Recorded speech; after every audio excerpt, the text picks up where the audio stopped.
আজকে জীবনে যত বিজ্ঞানী আছে,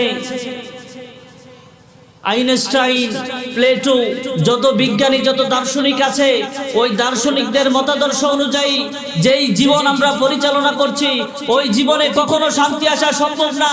শান্তি যদি পেতে চাও, আল্লাহর কোরআনকে রাষ্ট্রীয় সংবিধান হিসাবে মেনে নাও, তাহলে শান্তি আসা সম্ভব। এছাড়া শান্তি আসা সম্ভব? আজকে ইসলাম আছে আমাদের টুপিতে, ইসলাম আছে আমাদের দাড়িতে, ইসলাম আছে আমাদের জুব্বায়, ইসলাম আছে আমাদের পাগড়িতে। আজকে সমাজ ব্যবস্থা ইসলাম চলে না, ঘরের মধ্যে ইসলাম চলে না, ইউনিয়ন পরিষদে ইসলাম চলে না, সংসদ ভবনে ইসলাম চলে না, গণভবনে ইসলাম চলে না, মন্ত্রণালয়ে ইসলাম চলে না।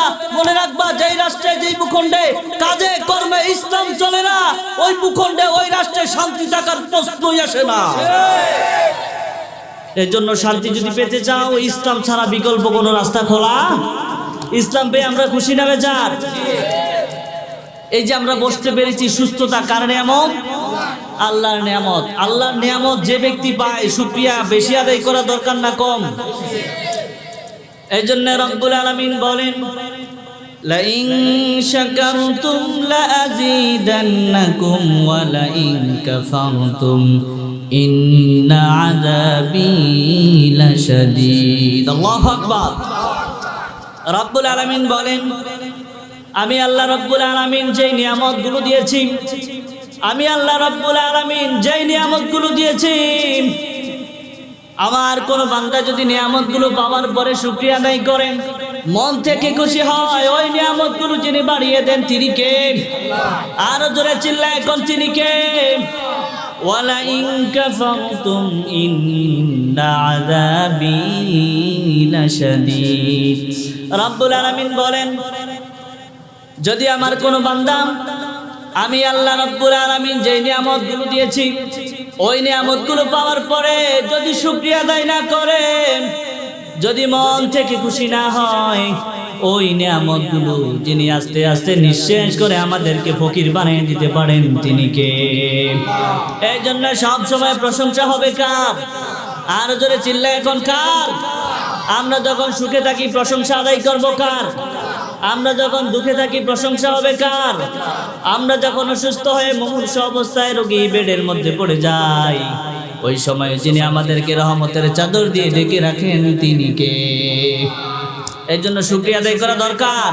আল্লাহর আইনগুলো মানতে হবে কি হবে না? সবাই বলে না, হবে কি হবে না? রব্বুল আলামিন বলেন, ইয়া মা'শারাল জিন্নি ওয়াল ইনসি ইন ইসতাতা'তুম আন তানফুযু মিন আকতারিস সামাওয়াতি ওয়াল আরদ ফানফুযু লা তানফুযুনা ইল্লা বিসুলতান ফাবিআইয়ি আলা'i রাব্বিকুমা তুকাযযিবান। কার কথা?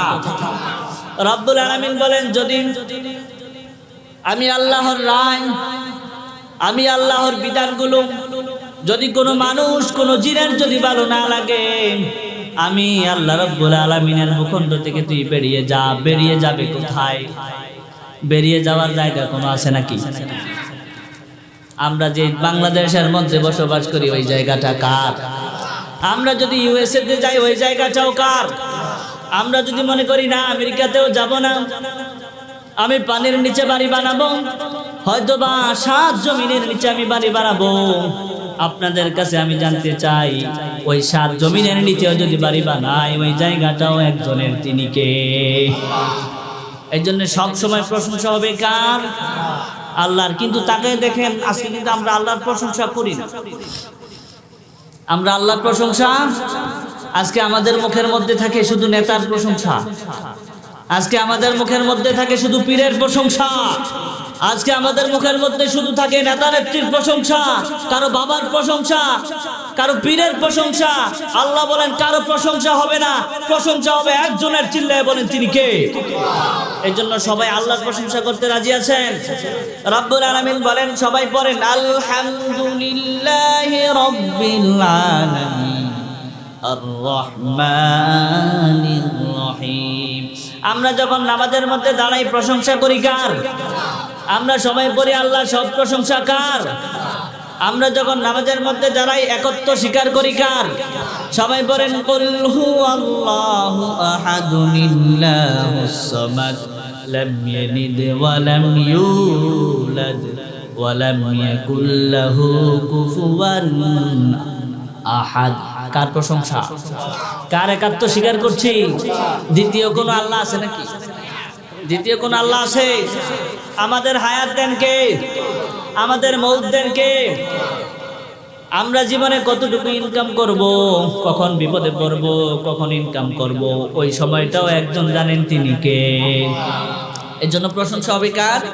কিন্তু আমরা আল্লাহর প্রশংসা করতে নারাজ, আমরা আল্লাহর প্রশংসা করতে চাই না। আজকে আল্লাহর প্রশংসা করি না, এর জন্য সব গজব অজব আমাদের উপরে আসে। আমরা আল্লাহর প্রশংসা করতে চাই না, এই জন্য ভূমিকম্প, সিডর, বুলবুল, আইলা সব আমাদের উপরে আসে, ঠিক কিনা? আজকে যদি আল্লাহর প্রশংসা হতো, বিপদ আপদ আসার সম্ভাবনা ছিল?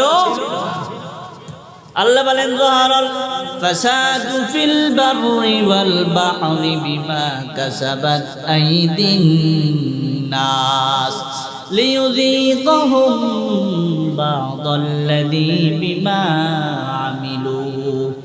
আল্লাহ বলেন বিপদ আপদ যতই আসে আমি আল্লাহ দিতে চাই না, আমি আল্লাহ রব্বুল আলামিন দিতে চাই না। এই গজব আযাবগুলো তোমরা নিজের হাতে কামাই করে নিয়ে আসো। এই গজব আযাবগুলো যখন আসে আমাদের ব্যাপক ক্ষতি হয়ে যায়। এই ক্ষতিটা শুধুমাত্র আমাদের হাতের কামাইয়ের জন্য এই ক্ষতিটা হয়। আমরা যদি ঠিক মতো আল্লাহর প্রশংসা করতাম, নামাজের মধ্যে ইহদিনাস সিরাতাল মুস্তাকিম যে আয়াতগুলো আমরা পড়ি, ওই আয়াতের সাদৃশ্য যদি আমাদের প্র্যাকটিক্যাল লাইফে থাকতো, তাহলে কখনো এই গজব আযাবগুলো আমাদের জীবনে আসতো। শুধুমাত্র আল্লাহর প্রশংসা আদায় করি না, এই জন্যই কিন্তু গজব আযাবগুলো আজকে আমাদের উপরে আসছে, ঠিক কিনা?